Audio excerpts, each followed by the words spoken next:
Yeah, no, you can carry on. Yo, what's going on guys? I'm Xavier and today we have day 3 of my home renovation. Now today we're going to be knocking down the internal wall from what connects the living room to the kitchen. The kitchen was way too small, and from the first time we viewed the house that was always going to be the plan, was to take this wall down and then basically build another wall to separate the living room and kitchen. And where I'm standing now is going to be basically the new kitchen. We're going to basically divide the big room in half and then have a kitchen diner.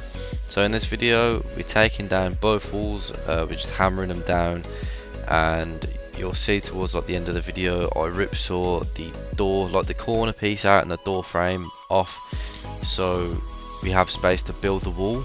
At this point we wasn't really sure if anything was supporting, being as it was wooden we didn't think it was, but it does turn out the wall that we don't touch in this video actually was.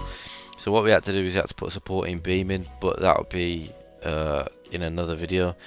And yeah, so this was the third day of us owning the house, and yeah, hopefully you enjoyed the video. And also you can see Ellie in the background taking the curtains down, which was not a nice job at all. It was covered in dust. They probably hadn't been touched in about, I don't know, God knows how long. As you can see by the walls, there was all yellow. Yeah, it's just not a nice place to be in. That's why we do wear masks in these sort of things, plus all the dust. But yeah, anyway, hope you enjoy the rest of the video, and I will see you in the next one.